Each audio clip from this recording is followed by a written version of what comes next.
Hola, bienvenidos a todos. Esta es otra jornada que vamos a tener aquí presentando una de las actividades culturales de la Embajada Española en Turquía. Hoy tenemos aquí a un autor que para mí es especial, es importante, es David Díaz Joyex. Para los periodistas sería una de esas fuentes con las que todos desearíamos hablar, porque él ha sido nada más y nada menos que observador de la aplicación de los derechos humanos para Naciones Unidas, y en toda su trayectoria profesional ha estado en los lugares más recónditos que hay por el mundo. Solamente podemos mencionar algunos de ellos. Ha estado en las cárceles donde había detenidos a algunos de los criminales de guerra serbobosnios, ha estado también en las prisiones donde estaban encerrados aquellos que habían perpetrado el genocidio de Ruanda. También ha estado con la comunidad LGTBI en Letonia. Hemos estado también leyendo en su libro todos los lugares en los que ha estado, y por eso ha escrito un libro que vamos a presentar hoy. Es el libro que tenemos aquí, Desde el lado incómodo de la frontera. ¿Qué tal? Buenas tardes, David. Bueno, podríamos decir que a lo largo de tus años de trayectoria profesional que relatas en el libro, has llegado a conocer las vísceras de los conflictos. Has estado en lugares, pues desde África, también en los Balcanes, incluso en algunos sitios de Oriente Medio, y en tu libro hablas con franqueza, hablas de la complicidad de la comunidad internacional, incluso de la tergiversación de las cifras que hace la Iglesia Católica, o la explotación de los recursos de algunas de las grandes corporaciones que hay en el mundo en zonas como África. Este libro es una recopilación, ¿no?, de todas tus misiones que has tenido como observador de los derechos humanos en el mundo, y es una recopilación de cosas que no gustan oír, ¿no? Entonces, la primera pregunta que me gustaría hacerte, David, es ¿por qué decides dedicar tu vida a esa parte incómoda de la frontera? Pues para mí hay dos razones. La primera es desde pequeño entender que hay fronteras y que muchas veces son artificiales, que es lo que ocurre en mi familia. Yo tengo mis abuelos en Francia, y hay una situación de pequeño complicada, finales del franquismo, con estado de emergencia, y en Navidades vamos a abrir los regalos en Francia y los franquistas han cerrado la frontera, con lo cual me quedo sin Navidades y sin regalos y demás. Entonces ves que los abuelos están en un lado y tus padres en el otro, y empiezas a ver que aquí hay cosas que no funcionan, que no encajan, ¿no? Y luego ya más adelante es sobre todo viendo las noticias de la guerra en Yugoslavia, la necesidad verdaderamente de ayudar y hacer algo. Y fue muy sencillo, cogí un teléfono, me dieron un par de contactos, contacté con una ONG croata que estaba ayudando a refugiados y desplazados en Croacia, y me fui allí un primer mes, y desde entonces he seguido trabajando. Sí, yo diría que el libro arranca verdaderamente allí, en Croacia, como decías, en tu primera misión, que podríamos decir, como observador de derechos humanos, en el que a mí me llama la atención, ¿no?, porque cuentas que el primer día que llegas entras con un autobús precisamente en un momento en el que hay bombardeos, ¿no? Sí. Y se nota a lo largo del libro que es la guerra, el conflicto, bueno, pues que más te ha marcado, ¿no? ¿Cómo recuerdas esos años que viviste en Croacia, en lo que hoy es Bosnia y Herzegovina? ¿Cómo lo recuerdas? Pues sobre todo desde un punto de vista personal, porque yo empiezo a trabajar con refugiados y con esos refugiados te empiezas a hacer amigos. Y esos amigos son de ciertos lugares, con lo cual lo que es un conflicto geopolítico para mí deja de serlo, porque Banja Luka ya no es una ciudad estratégica para los serbios en Bosnia, sino que es la ciudad donde vienen mis amigos Darío y Jasna, o Sanski Most.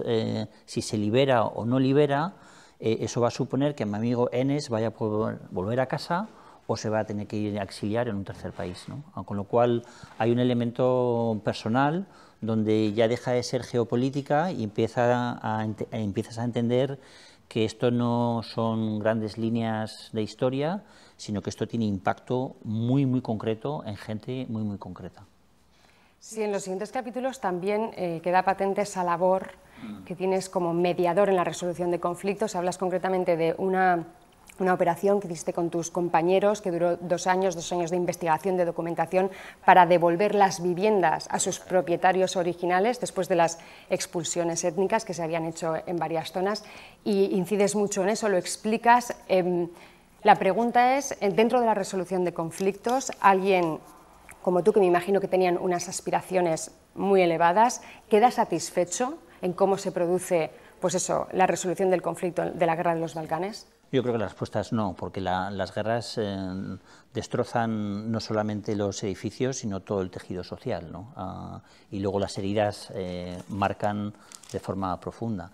El tema es, como actor en este tipo de situaciones, es entender cuál es tu mandato y empujar ese mandato hasta los límites donde verdaderamente te lleven a problemas, ¿no? Es decir, en este contexto no nos limitamos a hacer lo que nos decía la oficina central en Sarajevo, sino que fuimos más allá y verdaderamente nos pusimos a investigar, y lo explico en el libro, con una hoja muy simple, cómo deshacer la limpieza étnica, ¿no? Es decir, quién ha sido expulsado de dónde, quién quiere volver y quién está viviendo en esa ciudad, ¿no? Entonces parece un poco, al principio, todo muy claro, los malos han sido expulsados y nosotros estamos dando acogida a los buenos que han sido expulsados por los otros, ¿no? Pero esa narrativa no encaja, porque te das cuenta de que los buenos, los pisos más caros y demás se lo han quedado las élites locales, ¿no? Y están manipulando a la distinta refugiados de tu grupo. Y entonces fue todo un trabajo de identificar persona por persona dónde vive y asegurarse que haya desalojos para que la gente pueda volver, ¿no? Pero la motivación no era geopolítica, la motivación es que tenía una señora de 65 años que venía religiosamente todas las mañanas a la oficina y con toda la educación del mundo. Ella había leído que había unos acuerdos de paz, que había Dayton, que había la OSCE, y la OSCE era yo y mi abogado, ¿no? Y nosotros teníamos, o sea, era muy personal. Esa persona sabía y venía con su presencia a meter una presión verdaderamente increíble, con toda la educación del mundo, para que yo hiciera mi trabajo. Y es esa motivación la que te empuja a decir, bueno, yo voy a hablar con el concejal de urbanismo y no me voy a levantar de la reunión hasta que consiga lo que quiero conseguir. Con lo cual aprendí a tener muy buenos desayunos para aguantar reuniones lo más largas posibles hasta extenuar al otro, ¿no? Bueno, pero hay cosas que se consiguen, pero me imagino que otras no las conseguíais. Hablabais de, por ejemplo, de unas mezquitas que se habían destruido y, sin embargo, solo se consiguió reconstruir una. El resto se convirtieron en parkings, ¿no? Que lo comentas mucho. ¿Qué cosas recuerdas, qué cosas te quedaron así clavadas que no conseguisteis en la resolución? Pues lo que cuentas de las mezquitas es muy interesante. Es en la parte de Zvornik, que está a 30 kilómetros al norte de Srebrenica, que quizás es más conocido para la gente más general, y ahí lo que conseguimos no es no que la mezquita, que era una mezquita otomana del siglo XV, no que se reconstruyera, pero es que ellos querían, los serbios nacionalistas que controlaban esa ciudad, querían hacer un centro comercial y a través del centro comercial romper todo el trazado urbanístico de la ciudad, con lo cual en la antigua zona vieja se hubiera completamente desaparecido, incluso las calles, ¿no? Y ahí es cuando entras en temas de casi de provocación a las autoridades para descolocarlas, ¿no? Y me decían que era un plan establecido en 1972 en la Yugoslavia de Tito y demás, cuando es completamente absurdo que en la Yugoslavia de Tito se hubieran a demolir una mezquita. Entonces les provoqué diciendo que os habéis equivocado de plan urbanístico, no es el del 72, es el del 92, ¿no? Entonces se cabrean y demás. Pero con eso conseguimos parar esa construcción y asegurarse. Pero sí te quedan muchísimas cosas en el tablero. Tuve una mujer que no conseguí que le devolvieran su pensión porque no tenía, era del grado del grupo étnico distinto, y el lado humano donde verdaderamente te llega verdaderamente al corazón cuando te explica esta mujer que los que le están quitando ahora la pensión, ella había sido profesora en esa ciudad y esos habían sido sus alumnos, ¿no? Y esas situaciones verdaderamente trágicas y humanas que ves donde se rompe todo el tejido social y lo difícil que es volver a construirlo, ¿no? Sí, otro de los escenarios de posguerra que hablas en el libro es el terrible genocidio de Ruanda, el terrible exterminio, ¿no?, de la población tutsi, y ahí hablas del abandono de las víctimas por parte de la comunidad internacional. ¿Cómo deberían los líderes de las principales potencias haber actuado en ese momento?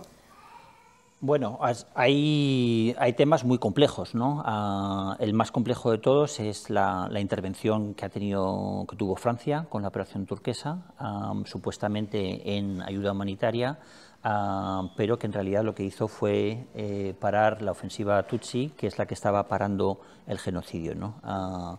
Macron, curiosamente, ahora ha hecho toda una comisión de historiadores abriendo los archivos y ha hecho un trabajo verdaderamente, yo creo que bastante loable, de afrontar la verdad del rol que ha tenido Francia, si no en apoyo directo, verdaderamente de connivencia con un genocidio claro, que era conocido por los servicios de información de la República Francesa. Pero, ¿cuál es la explicación? ¿Por qué Francia actúa así? Por una pérdida de influencia, según estamos hablando, Kigali ahora está llevando la cumbre de la Commonwealth, curiosamente. Entonces ha habido un cambio de influencia por parte francesa a parte americana de forma clara, ¿no? Y es ese pensamiento todavía colonial sobre África que Francia tuvo en ese momento.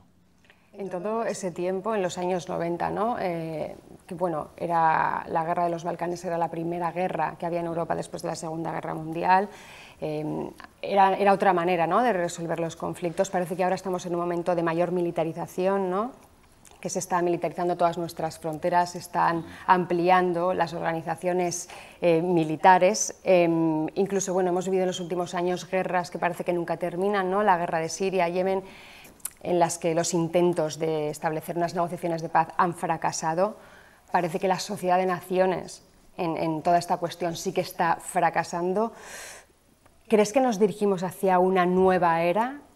Después de, por ejemplo, me refiero a la intervención rusa de Ucrania, ¿a una nueva era peor que la anterior? Yo pienso que sí, yo pienso que estamos llegando a un fin de ciclo que se abrió con la caída del muro y un restablecimiento, pero por lo menos priorización de los sistemas democráticos y de los derechos humanos, donde hay un verdadero esfuerzo, donde se cierran ciertos conflictos que quedaban sobre la Guerra Fría, como puede ser en Congo, puede ser en Angola, en Mozambique y demás, pero estamos verdaderamente, para mí, asistiendo a una deteriorización de ese mundo con una agenda prodemocrática, y creo que la Unión Europea está teniendo unos errores bastante colosales respecto a cómo lidiar, sobre todo, con la democracia interna dentro de la Unión Europea.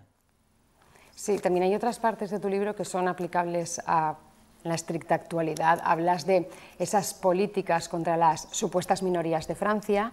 Digo supuestas porque, bueno, nos referimos a musulmanes y gitanos que son ciudadanos de pleno derecho, pero que sí que son utilizadas por los políticos, en este caso Valls, digamos, bueno, pues para dividir a la población, ¿no? En concreto dices para atizar el miedo incriminando a un pueblo. Esto es algo que estamos viendo, lo hemos visto en Europa, ¿no?, en los últimos años, cómo se ha criminalizado al refugiado, al musulmán, ¿no? Y lo que hemos comprobado es que efectivamente el odio moviliza. ¿Hacia dónde nos dirigimos?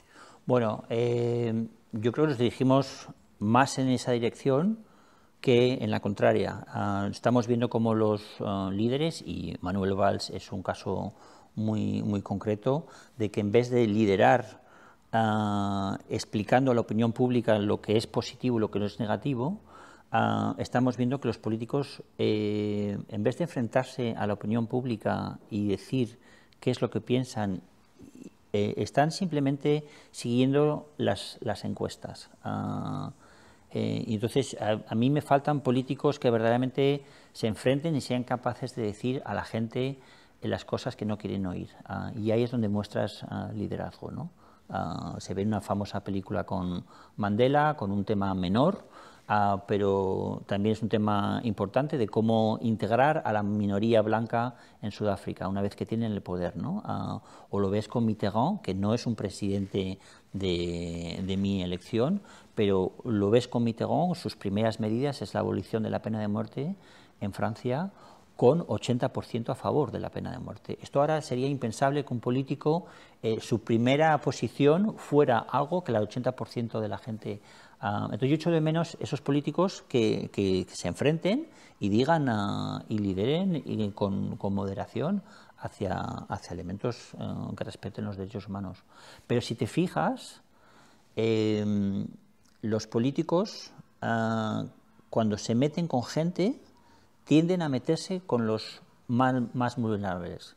O son minorías económicas, o son refugiados. Incluso en España tenemos la especialidad que políticos de extrema derecha se metan con niños. Es decir, un partido político se mete con niños, que son encima refugiados y con carácter de especial protección, ¿no? Entonces, es curioso cómo los que supuestamente son en posiciones de poder se suele meter contra los que menos poder tienen, ¿no? Pero es muy efectivo, ¿no? Porque efectivamente moviliza y ahora mismo las audiencias, los electorados se mueven con el enfado, se mueven con el odio. Sí, yo quiero creer que mucha gente está empezando a reflexionar. Yo creo que hay varios movimientos de reflexión respecto a cómo nos vemos sobre las redes sociales, cómo no verdaderamente creer todo lo que vemos, y yo quiero creer que cada vez más empieza a haber un poquito más de reflexión, aunque no mucha, pero un poquito más de reflexión en cuanto a qué es lo que vemos y no necesariamente creer todo lo que nos dicen, ¿no? También hay parte de tu trabajo en Amnistía Internacional, forma parte del libro, en los últimos capítulos. Bueno, como he comentado antes, vais a algunas marchas, ¿no?, del orgullo LGTBI en Letonia.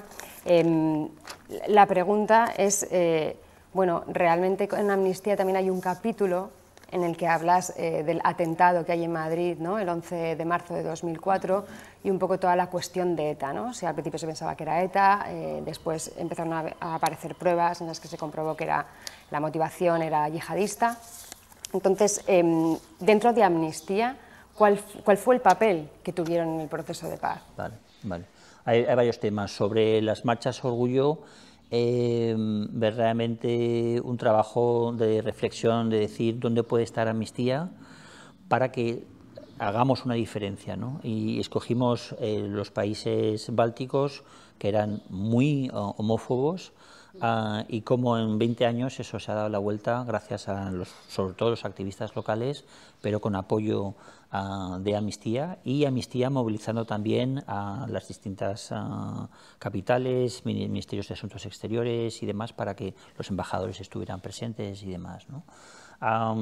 Respecto al 11M, yo aprendí a verdaderamente la importancia de mantenerse tranquilo y de analizar los hechos, no dejarse llevar por los sentimientos, ¿no? Y yo, como creo que muchísimos españoles, tuvimos una reacción inmediata de pensar que esto era ETA, ¿no? Y estar confrontado no solamente a compañeros que me dijeron desde la primerísima hora que eso no encajaba, y luego un proceso interno de redacción del primer comunicado que hizo Amnistía junto con los compañeros de Madrid. Yo estaba en Londres, y donde se acuerda no decir que ETA es el responsable de ese atentado. Se deja en el aire, y por supuesto condenamos ese atentado como posibles crímenes contra la humanidad, dado la amplitud, ¿no? Pero más allá, para mí Amnistía ha sido muy importante por poder devolver a mi querido País Vasco un poco el conocimiento que he tenido todos estos años, ¿no? Y en concreto ha sido poder hablar con gente del mundo abertzale. Y era en un momento donde estaba claro que ya había negociaciones de paz, no teníamos información concreta, pero era bastante evidente que había cierto tipo de negociaciones, bien en Ginebra o bien en Oslo, y poder iniciar discusiones con abogados abertzales, de ver ellos un poco cómo veían el proceso, y en concreto tuve una conversación con uno de los abogados en el que yo les pregunto si verdaderamente están preparados a confrontarse con la violencia que ellos han creado en los pueblos y demás, porque los pueblos en el País Vasco son muy pequeños y nos conocemos todos, ¿no? Y era evidente por la respuesta que no estaban preparados para nada, ¿no? Porque seguían un poco con la misma narrativa. Sin embargo, recientemente he estado trabajando en el País Vasco con algunas asociaciones que ellas están liderando un trabajo de recomponer ese tejido social al que me refería antes, ¿no? Por unas obras de teatro, que esas obras de teatro presentan cuáles han sido los elementos de violencia en ese pueblo, y las distintas partes de la sociedad pueden parar la obra y decir, yo es que esto lo he vivido de una forma distinta, y entonces los actores vuelven a hacer la obra modificando, incluyendo los distintos puntos de vista, porque no hay una verdad, hay diversas vistas, y es volver a hacer una obra de teatro donde todo el mundo se vea incluido en las distintas capas freáticas de la violencia que hay, ¿no? Y eso me parece súper interesante. La justicia restaurativa también, ¿no? También, no solamente la condena al etarra, sino se ha visto una película muy famosa, Marixel, donde se ve ese proceso de reconciliación de uno a uno, ¿no? Y es como quitar un fusible, porque si dos personas han tenido un episodio de violencia y esas dos personas se reconcilian, quitas la posibilidad de manipulación por el resto de partidos políticos o movimientos sociales, etcétera, etcétera, ¿no? Entonces me parece una forma muy interesante de lidiar con conflictos, que no es por lo alto, sino que es por lo bajo, ¿no? Y volvemos a lo de siempre, a lo humano, ¿no? Al uno a uno, ¿no? A que esta persona tenga un problema con esta otra, si ellos consiguen solucionar o mirar hacia adelante, mejor, ¿no? Y he visto en conferencias, una última en San Sebastián hace muy poco, donde había distintos representantes políticos y eran todos, estaban hablando de una forma, diciendo lo que querían decir, y al mismo tiempo intentando no dañar a los demás y que todo fuera inclusivo, ¿no? Y me pareció una prueba de madurez política, que me parece interesante y que me parece disonante con la manipulación política que sigue habiendo de este tema en la política nacional, ¿no? Entonces, yo creo que en el País Vasco estamos solucionando nuestros problemas, aunque bueno, hay gente por ahí en Madrid que quiera todavía hacer ruido con estos temas, ¿no? Bueno, ahora mismo estás de director de programas en Article 19, que es una ONG por la libertad de expresión. Y también se nota en el final del libro, los últimos capítulos tratan un poco el tema de la libertad de expresión, ¿no? Del periodismo. Te reúnes con periodistas que están amenazados por el narco en México, también en Túnez te reúnes con la jefa del grupo editorial dominante, ¿no? Que no aceptan que vayan a perder los privilegios en toda esa transición democrática.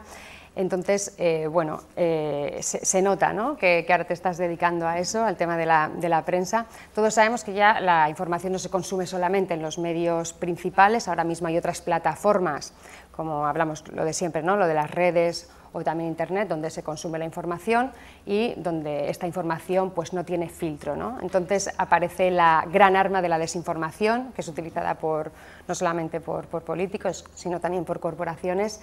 ¿Tenéis vosotros proyectos sobre la desinformación, para combatir la desinformación? Sí, nosotros hemos estado trabajando desde el principio. Hemos sido quizás la cocina que ha estado detrás de que varios relatores de derechos humanos especializados en libertad de expresión saquen una declaración conjunta de cómo combatir la desinformación. Y la receta es muy clara. Queremos menos censura por parte de los gobiernos de redes digitales, porque no es una buena receta decir al Estado lo que podemos decir o no, sino dar más herramientas a los ciudadanos para que analicen verdaderamente qué es lo que están viendo o no y lo puedan contrastar. Y es un trabajo a larga duración. Varias de las soluciones que ha hecho, por ejemplo, el Gobierno de Alemania es multas a las grandes plataformas digitales si hay contenidos de desinformación o si hay contenidos de derecho del odio, pero no están bien definidos, con lo cual, bajo una multa, yo soy una plataforma y en vez de que me multe Alemania con unas multas sustanciosas, voy a preferir empezar a censurar por doquier. Y lo que estamos viendo es que muchas de las minorías, muchas de las gentes que dice cosas que no gustan al grupo mayoritario, terminan por ser censuradas, ¿no? Y la libertad de expresión incluye precisamente cosas que la gente no le gusta oír. Y eso no es necesariamente ni delito de odio ni desinformación. Claro, pero ¿cómo censuras la desinformación? ¿Y quién lo decide? Porque habrá desinformación que para una parte es información, para la otra es tergiversación. Entonces, ¿quién es el árbitro Exactamente, el árbitro tiene que ser un juez y ante casos muy específicos, bajo la ley del derecho internacional de derechos humanos, que establece unos estándares muy altos, ¿no? Para limitar la libertad de expresión. Es un tema quizás un poco demasiado técnico, pero en realidad no puede un político decidir qué es lo que es información o desinformación. Y es importante incluso ser sometido a desinformación para que la gente pueda analizar y decir, bueno, esto es una barbaridad, esto no tiene sentido. Y yo creo que hay que apoyar más en educación, y lo digo en serio, porque mucha gente me mira como diciendo, bueno, sí, pero en educación, pero David, ¿estás en serio? Sí, estamos en serio, es decir, educación no solamente a los chavales, sino a la gente mayor, de un espíritu crítico ante las noticias que recibes y ver un poco. Luego, hay otro tema también técnico, que es el tema de los algoritmos utilizados por las plataformas, que ese también habría que mirarlo, ¿no?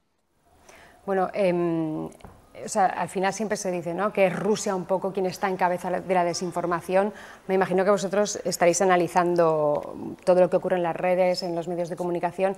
¿Es realmente así? ¿Es Rusia quien hace más uso del arma de la desinformación o también son otros países e incluso corporaciones privadas las que ya están utilizando, bueno, la mentira, la manipulación para... Sí, está bastante extendido. De todas formas, aunque los hagan otros, yo creo que hace falta mirar en concreto a Rusia en el punto en el que ha llegado, ¿no? Es decir, Rusia ha obligado a los periodistas a mantener la línea oficial del Kremlin bajo pena de prisión. Tienen la censura de forma masiva en Internet, llevan varios años, más el impacto que tiene la ley de agentes extranjeros, no solamente a organizaciones, sino a personas, ¿no? O sea, hay personas rusas que son activistas de derechos humanos y les han declarado a ellos como si fueran agentes extranjeros, ¿no? A mí me hace mucha risa porque tengo varios colegas que trabajan, activistas de derechos humanos rusos, y más ruso que ellos, yo la verdad es que no conozco, ¿no? Pero volviendo al tema, yo creo que hay que ver las cosas desde quién censura primero y luego quién emite de forma proactiva información, ¿no? Y cómo combatirlo, ¿no? Y creo que ha habido muchísimas iniciativas en los últimos 10 años de cómo desmontar bulos que van circulando por Internet, ¿no? Las hay en España, pero hay muchísimos otros países, ¿no? Y donde los bulos más digamos, burdos, al día siguiente tienes que decir, este bulo que circuló ayer, te lo desmontamos aquí y te vamos diciendo qué es lo que hay y no, ¿no? Y eso va creando una bola de nieve donde la gente cada vez más es más consciente de decir, bueno, a ver qué es lo que estoy viendo, esto es cierto o no, ¿no? Incluso en la guerra, la invasión de Rusia a Ucrania, se ha visto cómo ha habido una circulación masiva de vídeos completamente falsos con la narrativa contraria por parte de Rusia, y cómo las organizaciones o bien de derechos humanos o organizaciones especializadas en desinformación a las 2 horas o las 3 horas o al día van desmontando, no, este vídeo que habéis visto ayer sobre una matanza que lo han cometido los rusos, que los rusos dicen que son los ucranianos que han visto moviendo cuerpos, etcétera, etcétera, no concuerda, no son los sitios. Lo hemos visto también con Israel y la matanza de la periodista de la CNN, donde el gobierno israelí dice que quizás han sido los palestinos, cuando todas las informaciones previas, preliminares que había, era claramente desde posiciones israelíes, ¿no? A base de contrastar posiciones de vídeos, geolocalización, etcétera, etcétera. Pero parece muy difícil de combatir, ¿no?, la desinformación. O sea, al final hace falta, pues eso, colaboración de los gobiernos, de las plataformas y está el tema de la libertad de expresión que parece muy Nosotros lo que estamos liderando es un esfuerzo por convencer a las plataformas de las redes sociales para que introduzcan los estándares de derechos humanos.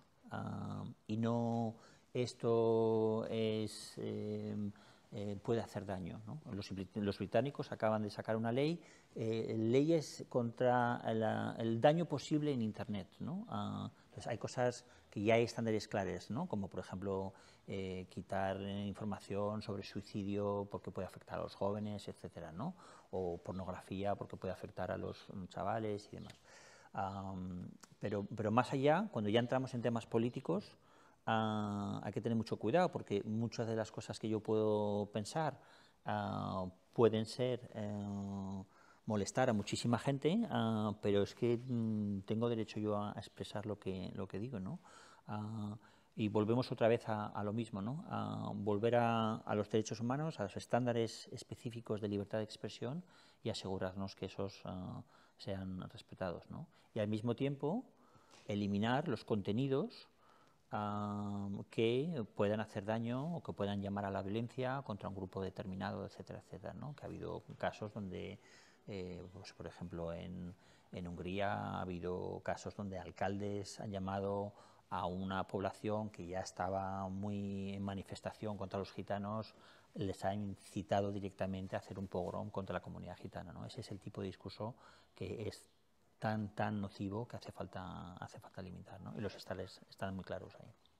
Bueno, pues David, muchas gracias. Me ha encantado el libro, ya lo he comentado, hay de todo, hay pues eso, todas sus misiones en lugares de muy difícil acceso, nos habla de derechos humanos, nos habla de guerra, resolución de conflictos, libertad de expresión, es un libro del que se aprende y muy recomendable desde el lado incómodo de la frontera.